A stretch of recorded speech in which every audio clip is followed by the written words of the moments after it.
Good morning, Tabitha. Afternoon, actually. Terribly sorry. How are you? I'm good. How are you doing? Good, thank you. As we previously spoke about 10 minutes ago, struggling with the DIY in the world and flat pack furniture, and realizing that my man points are diminishing by the day. It sounds like a great project though, so just get through it. I feel like you need to do it. I'm honestly doing my best. I really am. I'm very focused and a bit of a perfectionist, and when they don't deliver the right screws and all the right stuff, then I get a bit flustered, and I'm not ashamed to say that. But there are worse things going on in the world than my inability to put furniture together. Yeah. Well, if it makes you feel better, sometimes I think they miss out certain parts of furniture on purpose just to give you that extra. You reckon they do? That's dark. That's so dark. But I think you might be right. Conspiracy theorist here. I'm just gonna put it out there today. But thank you so much for having a chat. We spoke a couple of weeks ago. I'm trying to connect good people. A lot of what I do is getting runners on the start line of the London Marathon and educate them, inspire them. And at the moment, there's a loose start line goal of the 4th of October, and we won't know until the 28th of July whether that's going to get moved or how that's going to look. So, when people don't have a fixed goal, it creates anxiety, and in a time where all of us are overwhelmed and even more anxious than normal, it's creating a knock-on effect. And I'm seeing people struggle a lot. So goals are important, and there's stuff that people need to be doing now, not just on a performance base. It's not about right now thinking about how to perform best on race day of the London Marathon. It's about getting some foundations in place. Instead of thinking performance, let's think about health. Let's think about day-to-day health, your environment, your sleep, your nutrition, your training, your ability to understand what your body is doing day by day. People feeling the pressure of not being motivated every day, which is cool, because motivation is a pain in the bum, because we wake up unmotivated and we're like, well, why am I not motivated? I was yesterday. It makes no sense. But then we need discipline, but without a fixed goal, discipline is sometimes a struggle, and there's lots of information out there. There's overwhelm.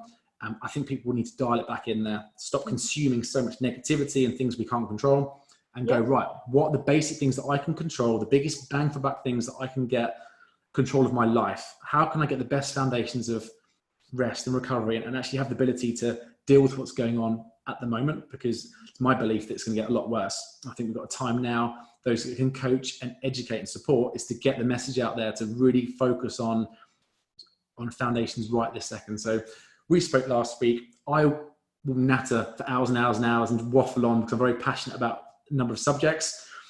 But I'll obviously thank you for spending the time to talk to us. And just more about yourself. Let's have an intro. What is your speciality, and how can we help this audience of not just London Marathon runners, but everyone? London Marathon is an event for all. It's for the masses, and the content I want to give out there is for the masses. Yeah.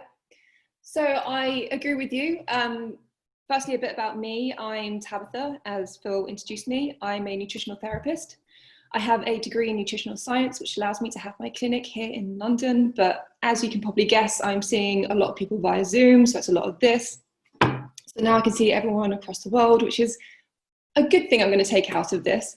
But my specialities are, I work with a lot of PTs in London, so I help people that are training. But really, I like to focus on, autoimmune disease, anxiety, depression. And also I have a psych training in eating disorders. So I like to help people who have disordered eating as well. But as you were saying, it is all about, not having that goal out in front of you to keep you motivated, to keep you wanting to have a healthful diet or a healthful lifestyle. Really, my practice is about, working together with other people who come to my clinic and working out what's right for them and helping them to understand why making certain things will benefit them. So we're not doing it, because you have a wedding at the end of the year and you want to look this certain way because you have a wedding. It's about, what can I do to make myself the best I can, and, really get there just for you and taking that time for you instead of, doing it for a marathon or my sister's wedding or whatever it may be. But those goals are amazing to have, but on a fundamental level, I think right now when things are getting pushed, I think it's a really good idea to kind of go back and just see what we can do to help ourselves. As well, saying that, I will move on really quickly. If I find that a lot of people now are worried about, others, like people in their family that they want to support. And I always like to say, if you can't support yourself, if you're not looking after yourself, you won't be able to look after people as well. So you really have to take that time for you as well as other people. So yeah. That's such a good point. You made some brilliant points there. I have to get off social media sometimes, and again, I think it was it May time? I took a month off, and my default is if I'm feeling overwhelmed and anxious, I back away from some of my spending time with friends. We'll have a time issue. There's only 24 hours in the day. There's only so many things we can focus on, and my health is number one. My family is obviously number one as well. Work's obviously super important. And it comes at a cost. So my default is to back away from people. If I can't feel I can give to others, I come straight into myself. And some of my friends are like, why are you so quiet? Why are you so quiet? And give me a bit of a hard time. And I feel bad. I'm not being a bad friend, but I've got to be good to me first and foremost. And it's okay for someone that's very, very selfless normally to have that air of selfishness, because unless you are, it's that analogy of being on a plane, isn't it? Look after your own oxygen before you're helping people next to you. So yeah, I sing from the same hymn sheet. We've got to be selfish right now with our time and be kind to ourselves. Otherwise, we're no use or help to anyone. Yeah, and the longer that you're kind of juggling lots of different plates and not managing them properly, the longer your burnout's going to be. So I think it's really important to, take those 10 minutes, take those 20 minutes, take that hour a day just for you to do what you need to do. So yeah. No, I love that. No, that's awesome. How are you finding anxiety? How are you seeing it? Because I'm just seeing it increase day by day. And hence why I'm reaching out to people to speak to, because someone said to me before that this is my concern, is most people don't die climbing Mount Everest. The problems happen when they go down it. And my concern is we are spinning all these plates. We are getting so conditioned to deal with struggling and suffering and what's next. And I'll spin more plates to distract myself from actually helping these foundations. My real concern is when people start going bang, bang, bang, bang, and going to the doctors and having antidepressants isn't the answer. It might be for some people, but it's before people start crashing, they need to be doing themselves some favors now, because like I said, I think people are going to really struggle soon. Yeah. And like you said about climbing a mountain, or climbing Mount Everest is coming down, which can cause the most issues. But, if you're going to go climb a mountain, what do you do beforehand? You train, you get stuff in your toolbox. You need to have that stuff there to make sure you're able to do it. So I think us talking today is a really good opportunity to give some people a bit more equipment, so that when they're going up the mountain or coming down the mountain, they've got other tools to use. So that's what kind of really happens in my practice. And as I said before, I see people in general with anxiety. It's one of my passions to help treat, because I think a lot of people are suffering from it. I mean, there was a study in 2013, and it found that there were 8.2 million people who were suffering from it in the UK. And you can only imagine the numbers that now. So anyway, just saying about prevalence, but where was I going with this? Yeah, I think today we should just focus on things that people can do in a small way that may be helping them on a day-to-day, because I know that I'm seeing a lot more people calling me or emailing me asking, to get nutritional advice about that anxiety level. So yeah, tools. Where would you start then? So Tabitha, I'm struggling with my anxiety levels, overwhelm. I need to get some control of my life. What things can I do? What could you help me with in order to control these anxieties and give my body some level of ability to deal with what was currently hitting me? Right.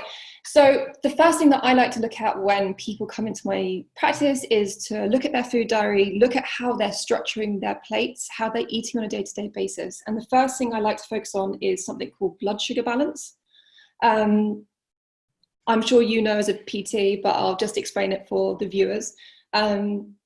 We have a very nice system in our body, in our blood, which controls the level of blood glucose or blood sugar. And the reason why we have sugar or glucose in our blood is because it's the fuel for our body. Our brains use a hell of a lot of it to keep going. Our organs need it. We need it to kind of just keep everything running. It's our energy or our currency in our body. But the issue is, if we have too high blood sugar or too low blood sugar, it's an issue for us. If we got it too low, then the body kind of freaks out. It hasn't got its main energy source, so it wants to get it higher. And if it's too high, it can be toxic for the body. And so the body likes to keep it in this nice little kind of system in between here and here. So we have a nice, clever buffer system that kind of keeps it in between those levels. So if I go back to my person's food diary and they have food in there or a kind of structure of the way that they eat that can spike their blood sugar or keep it low, then that's the first thing that I want to kind of address. And the reason for this, and I'm going to go a little bit sciencey now, but let me know if it's just not that interesting or doesn't make that much sense.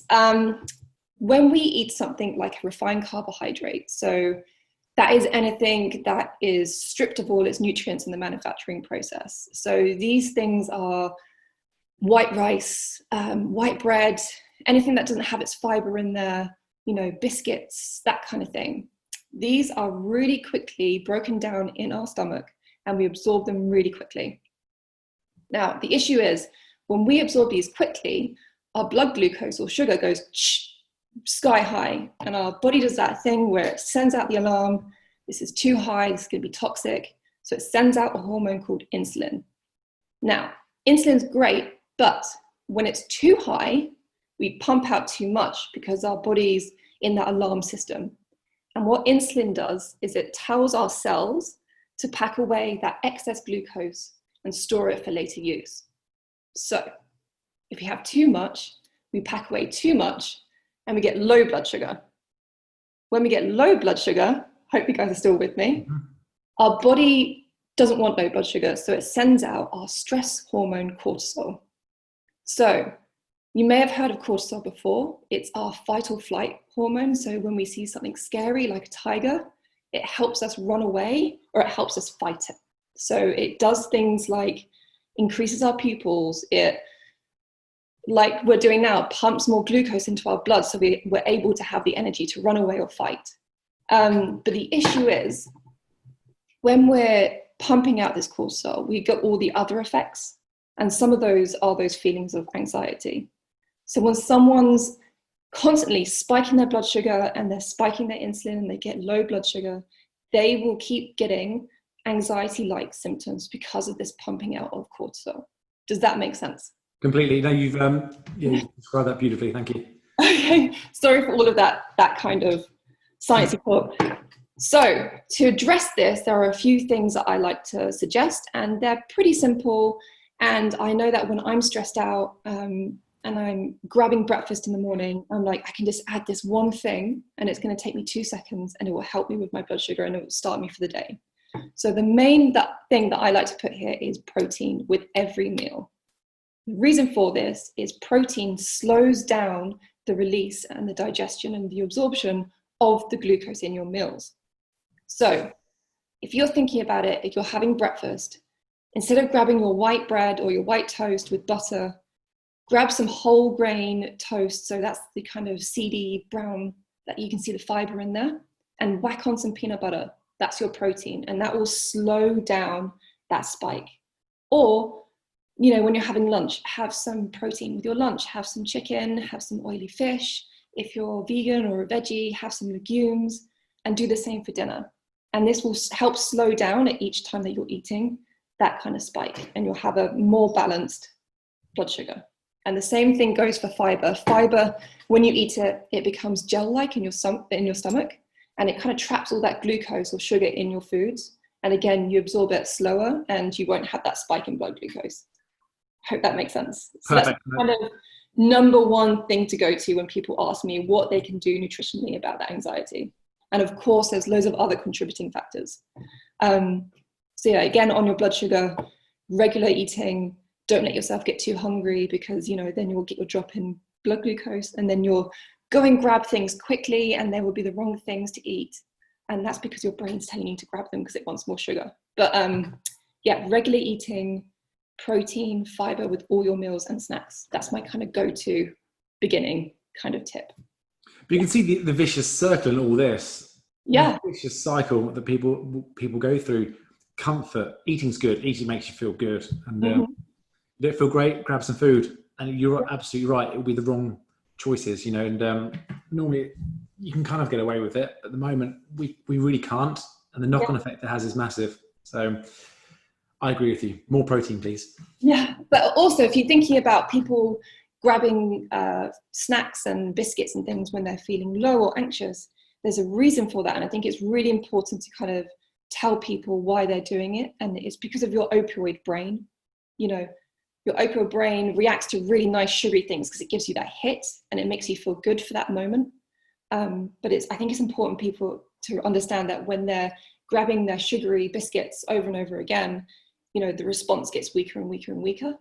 And it's harder and harder and harder to get that hit. So just to kind of have that in your mind and be like, what do I really need right now? So yeah. Perfect. Tip number one. What's next? What else would you recommend? Right. So let me think. What else do I talk about? Okay. So protein sufficiency. I'm sure you'll like this because of being a PT. Especially with vegans and vegetarians, I feel like it's become a real fad right now to become vegan. And it's great if you're doing it for ethical reasons and you want to help animals and the environment and things like that. But there's a reason why we need meat. And it's just because, you know, meat has more nutrient dense minerals, proteins, amino acids, everything in there in a smaller version. But if you're having vegetables, you have to eat giant amounts of it. It's called nutrient deficiency.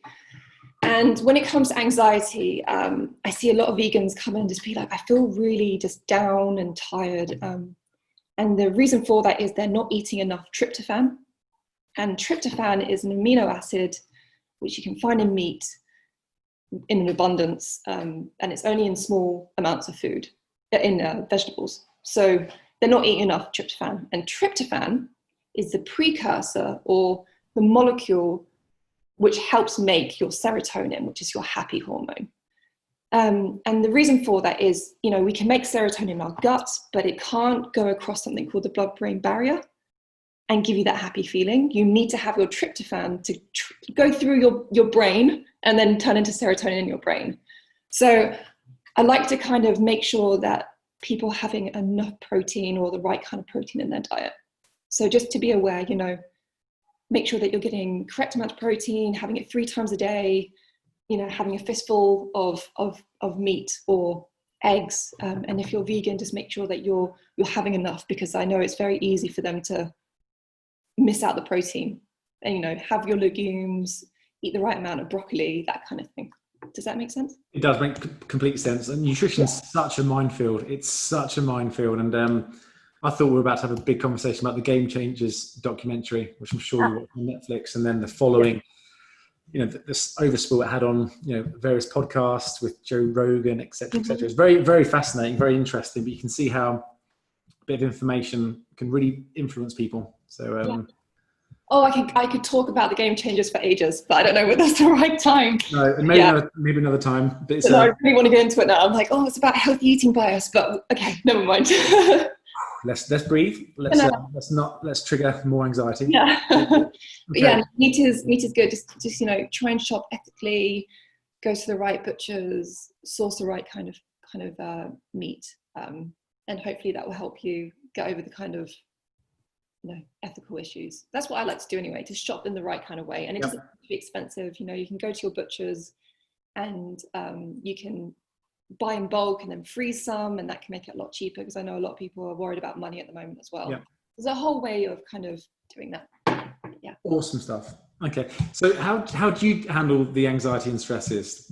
Because I'm definitely an emotional eater personally. I've got my inner fatties there, and I've got to take myself out the kitchen. I've got to take myself out the house. If I feel a trigger coming, I've got to escape, do some other exercise. I won't train particularly hard. I'll always use exercise as a default, because those positive physiological adaptations. I want to go out for a walk, listen to a podcast, change my mindset, because we know that the physiology can alter our psychology. So you get out, you know, give your body some good stuff and come back and see things differently. Yeah, for sure. I can do some horrific things to food. I really can. So I think that's a really good point to kind of go on. And again, this goes into eating psychology a little bit. And I think it's important for nutritionists and people that are giving out advice to kind of help people on that side as well. Because it's all good and well me being like, have protein with each meal and, you know, don't have refined carbohydrates. But if there's like that drive there to you to want to go and do that, then you're going to have that. Right. So this is going to be really packed down, and this is not treatment in any way, but it's just nice to kind of be aware. If you get an anxious thought or an anxious feeling come through, you know, it can be about your body, it can be about, you know, what happened that day. But instead of you realizing what that thought is and you're going straight to the kind of fridge to go get a snack, you know, you're not really dealing with what's going on.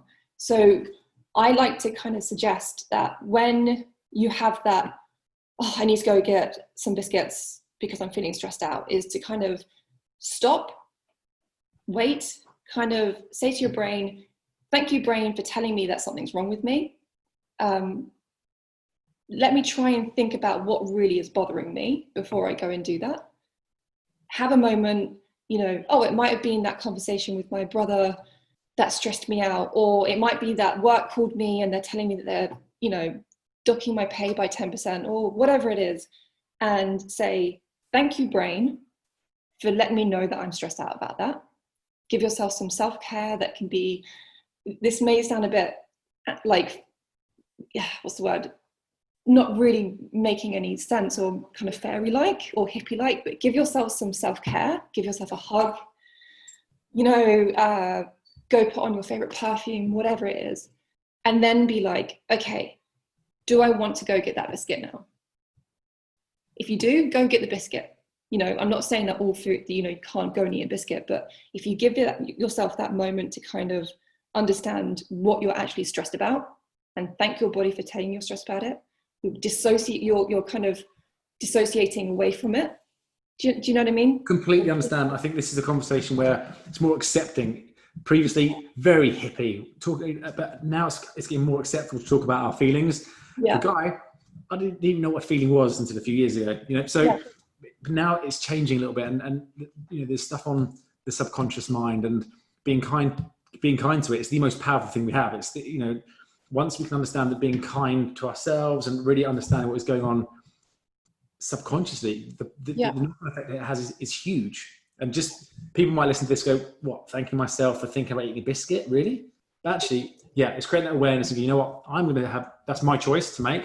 Mm-hmm. I'm aware that I'm taking a moment to think about it, and I feel like I want it, and that's okay. I'm willing. I'm gonna own that and enjoy. I'll enjoy it. I'm not gonna have that and then feel guilty about it. That's the problem. No, people have it. This is actually another point you kind of made me realize what I need to add on to this. If you are going to go and have that biscuit out of stress and feeling anxious, go and do something else for yourself immediately at the same time. So you do that, but also you are going to go and stretch or meditate for 10 minutes also. You know, it's called and. If you're going to do this at the same time to help yourself. And also, I know there's a lot of this in marathon runners and people that kind of do those kind of exercise goals.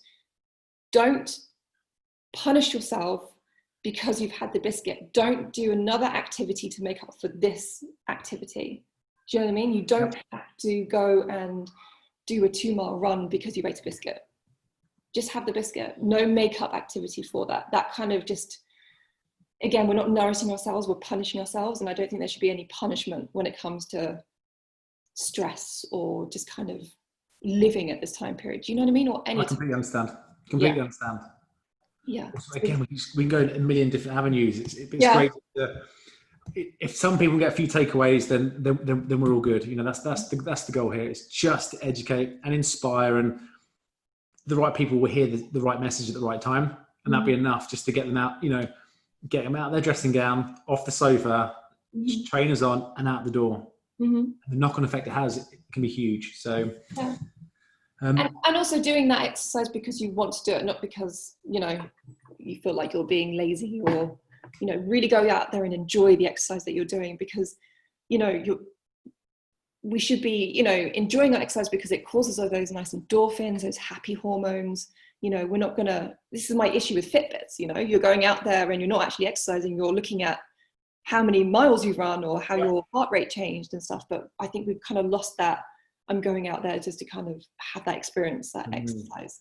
Again, you said before about people's having a goal of a wedding or a marathon day. These are just byproducts. These are the cherry on top of actually the process that you have to enjoy and something you have to work on every single day. Yeah. When lockdown happened and we're allowed, kind of an hour a day to exercise, I've never seen so many people outside. And it's amazing when something's taken away from you, how much like, well, that's my time. It's my time. I'm going to go out there and do it. Yeah. Far less people are out now, and unfortunately we fall back into our old habits, and people loved it. What you can do in an hour is amazing. It doesn't have to be killing yourself, threshold training, interval training. It's just about getting out. And instead of, the performance increases in training, how about the exercise benefits mentally and physically you get from just going walk, run, or jogging, or just being outside?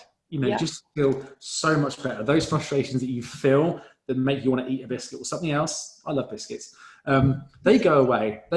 So I'm just encouraging people. And again, when the marathon was postponed, the first thing was people, maintenance plan. I need a maintenance plan. I've built up all this mileage, maintenance. I'm like, guys, chill out, relax, forget maintenance plan. This isn't a performance-based thing anymore. Now is a survival, a way where you can get those foundations back in place. It's not about performance. It's now, okay, right, I need to be very aware with these other additional stresses, financial, relationships. This thing that we're in has exposed all of us. It's exposed our relationships, our finances, our works, our insecurities. It's just exposed everyone. And I do believe it's going to get, unfortunately, it's not going to get easy.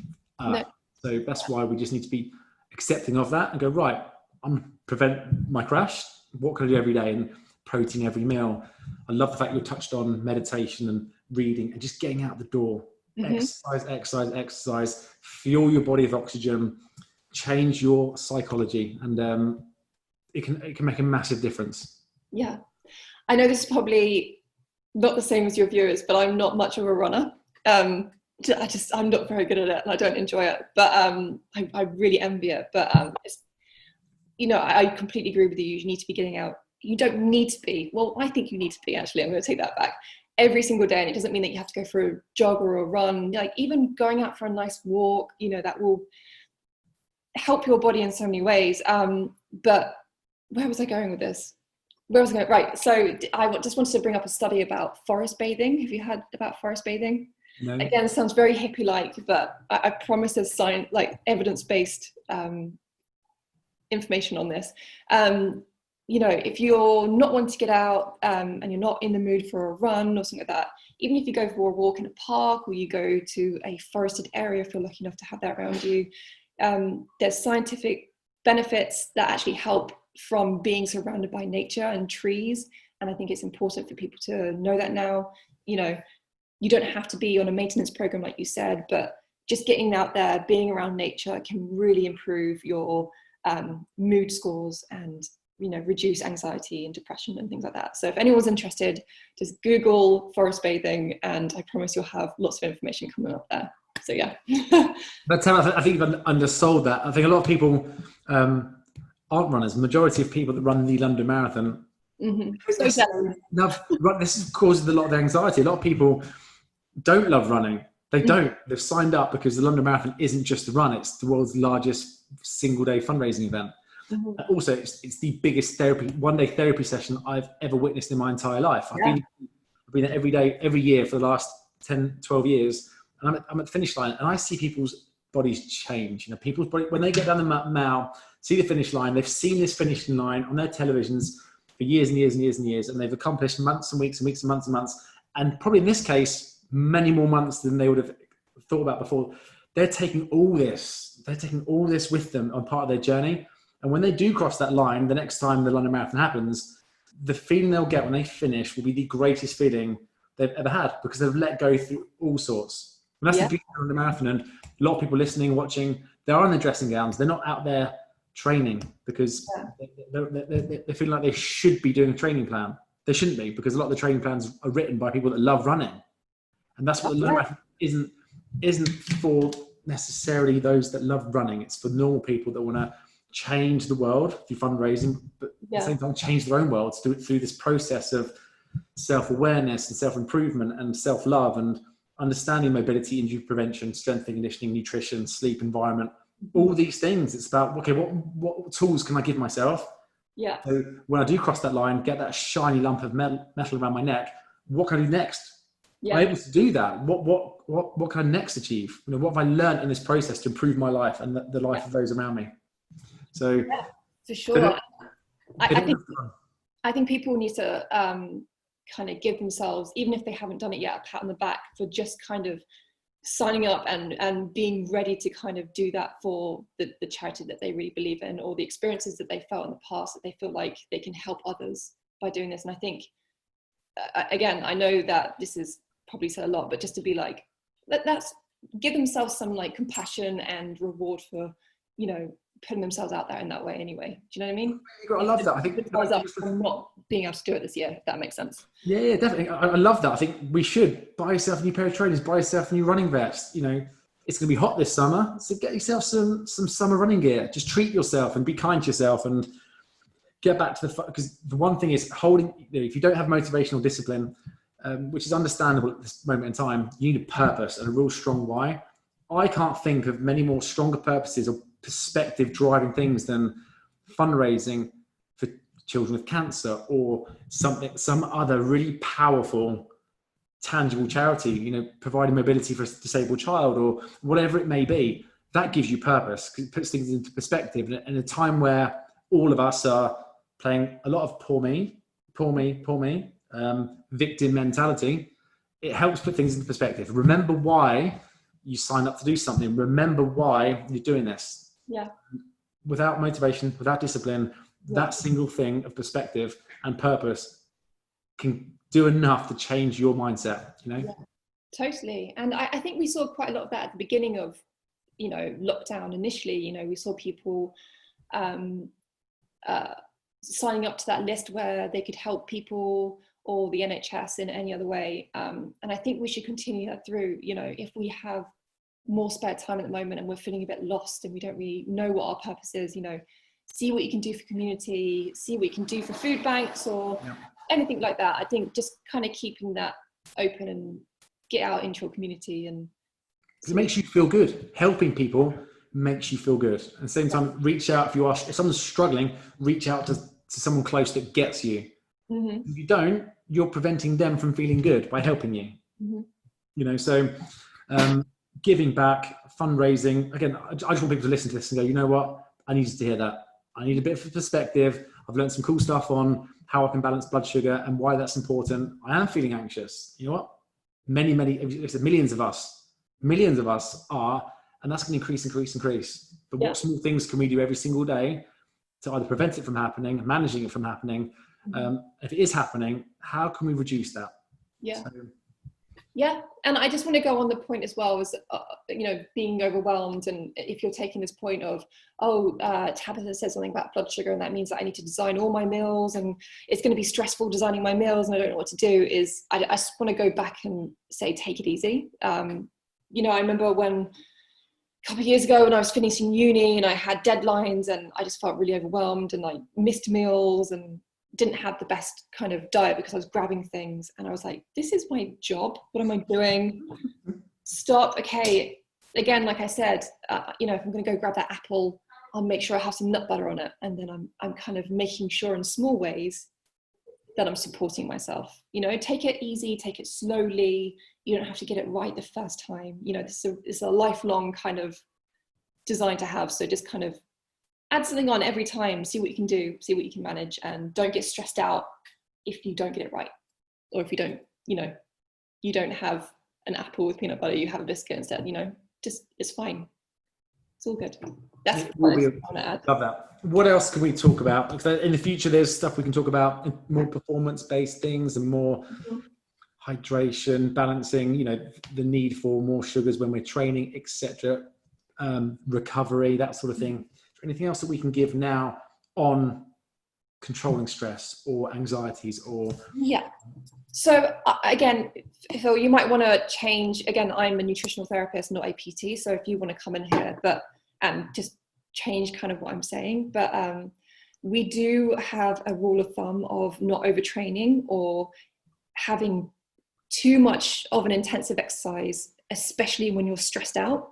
Again, it comes to that fight or flight hormone, cortisol, that stressful hormone. If you are already stressed out and you feel like you need to exercise to kind of get rid of some of that stress hormone, which is a great idea, but you're going out there for basically a marathon or running really, really like far distance or doing high intensity training, what can actually happen is you spike that cortisol more. And if you have high amounts of cortisol for a long time period, that can lower your immune system. It can stress you out even more. You can end up feeling exhausted. So sometimes, again, this is your area, but if you're having an anxious day or a stressful day, maybe that high intensity kind of exercise that you're thinking about doing may not be the best thing. And it might be better to do some yoga or some Pilates or just having a nice walk instead. But yeah, I like to say don't overtrain. And again, be kind to yourself. No, I agree with you. Exercises. Wholly, completely agree with you. I talked with some guys last week about exactly this. Mm-hmm. Stress is awesome. We need stress. It's how we grow. But we've got to make sure our recovery is on point. We've got to make sure our body can handle it. Our sympathetic nervous system is fried at the moment, completely fried. We're used to elevating at a certain level now. And the benefits happen when we're in our parasympathetic nervous system, when we're out of that stage and we can kind of recover, repair and grow. But we're operating here all the time. Exercise is stressful. Training is stressful. Mm-hmm. I like to separate what exercise and training is. I think training is stressful, exercise shouldn't be. So I like that. Training is stressful in the body. We need it. It's how we grow. It's how we push ourselves to a place where our body hasn't been before. We then eat correctly, we sleep correctly, and we get those positive adaptations. That's great. But if we're unable to recover from it, we are going to cause more harm than good. We're not going to be able to recover well. And at some point, those plates are going to start crashing down. Mm-hmm. So I'm with you. People are too fixed on these fixed training plans. And I'm more, again, give people tools, educate, be more flexible with it. If you wake up again, not motivated, and you're a 2 out of 10, feeling you don't want to be training, but your training plan says you should be doing an hour threshold session. One, I hate the word should be or meant to be, because that's more anxiety driving. You might be far better off going, you know what, I need to be kind to myself.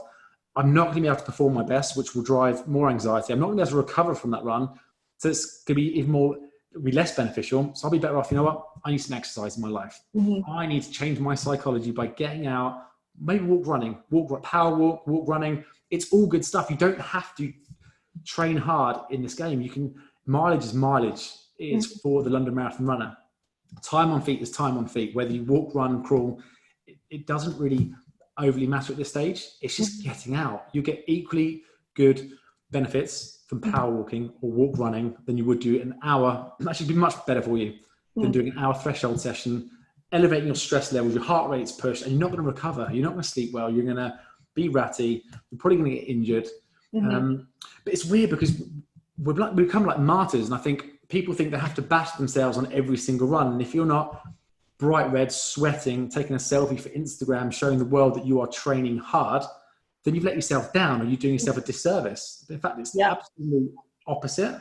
We become like, we're addicted to suffer. We're getting very good at it at the moment. We're all getting very, very good at it. So stop being such a martyr. Strip it back. You're not doing these things for other people. If you're feeling like you have to smash PBs for Strava to stick it up on Instagram to impress other people, you maybe need to think about getting off social media, because you need to be doing it for yourself. And we can talk about ego control another time. That's something I'm very passionate about. But I think that's a really good point. Completely agree with everything you said. I do want to say something about social media really quickly. It's a huge area of stress and anxiety, and there's some amazing things about it. We saw everyone come together to kind of spread information for Black Lives Matter and things like that. But, we have to look at it in an objective way. If we're scrolling through social media and there's things that are stressing you out, or there's people that's making you feel bad about yourself, or, making you feel bad about, you're not moving as much in the last 3 months or however long it's been, unfollow them or get off it or have a break. This is terrible for your mental health. I can't say that enough. And I know for me, I've had to remove some people on my social media because I'm on social media a lot for work, and I want to make sure that I'm sending out good messages. But I know there's a few people and a few areas that make me a bit stressed out, and I kind of make sure that they're away from my feed. And I think that's a really important thing to say. And also, I wanted to say, if you are seeing people on their training programs, which is making you feel bad about you and your training program, and then you decide to up your training program and record it all and then post it out there, I think we need to be aware of, what is the reason why I'm doing this? Is it because that person made me feel bad about myself? Yeah. You putting it out there is going to make someone else feel bad about themselves. So make sure that you are doing everything from an area where we're supporting each other and try and push the positive instead of maybe doing it to show other people that you're doing it, if that makes sense. Of course, it's easy to do it for the likes, right? It's easy to get that validation. Yeah, I just think let's break the chain. Let's not do it to other people that may be being stressed out right now. Let's break the chain and be the... I just want to bring together good people, and, you know, as human beings, we want to be part of a team, a tribe. And recently, obviously on social media and around the world, people can attach themselves to a lot of negativity, and you can see what avalanche that occurs. Because we can create ourselves a more positive environment, a positive niche. You know what? We're changing our lives day by day. You know, we're going to go through this journey together until the next start line of the London Marathon. We're going to fundraise to change the lives of others. But in the meantime, we're going to support each other. Yeah. This is our niche. This is our tribe. We're going to change the lives of others. We can change our own lives and be very real. You know what? Like you said you don't like running. You know, the first thing I get from people is, I'm not very good at running, or I'm not a runner. It's one foot in front of the other. If you're you don't have to run the London Marathon to do the London Marathon. It's a destination. It's 26.2 miles, whether you sprint, jog, walk, and also you're going to complete it. So I just think people need to come together positively. Again, if you are getting a negative feeling, anxiety, overwhelm, or God, that person really annoys me, I can see why they're posting that for likes. Just delete them. Just mute them. I've muted a lot of people because I can't be dealing with it. No, I know, same. But then you get frustrated at yourself. You're getting frustrated yourself at someone else posting something for likes when they're insecure. It's just madness. So get off social media, unfollow people, mute people, and just find people that are on your wavelength and support each other. Absolutely. Also, I want to touch on, again, with social media, it's a big thing for me. Who are you following, and who are you getting your training advice from and your nutritional advice from? There are a lot of people out there who don't have any training or experience and putting out all this dangerous information. There's a reason why I studied for 5 years. There's a reason why you studied. There's a reason why, you know, we're experts in these fields is because we've spent the time to kind of properly do it. And I see a lot of people pushing intermittent fasting and, you know, low carb diets and all this kind of stuff. And it's not one size fits all. And I think we really need to be aware of that, and maybe pick and choose where we're getting our information from. If someone from, I don't know, Ville is saying something, but they don't have any accreditations, just be very aware of that. And I'd love to talk about that next time. Again, we can talk for all day. I'd love to talk about it next time in terms of different types of diets, what we see, who's influencing and why, and who's selling stuff. All that would be really interesting just to tap into and discuss that, because I've got my thoughts on all of it. Yeah, I just want to put that out there just in case, because I know that people are getting a lot of diet information from that, and I'm just a bit worried about it. But yeah. Again, people don't need to be dieting right now at all. Absolutely not.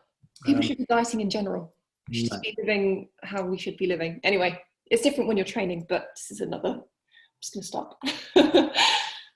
Right. Anything else we can give people, Tabitha, or not? There are a few others. I want to say about sleep hygiene. You know, make sure that you're getting the right amount of sleep and the best kind of sleep that you can. Again, when we go to sleep, we process a lot of things. So we wake up better. You know, this is when our body kind of organizes everything again. So I know that because we've been indoors quite a lot, and I am a sucker for this as well. We're on our phones. That's a lot of blue light. The TV's a lot of blue light. Our laptops are a lot of blue light. And that can really affect the amount and the quality of our sleep.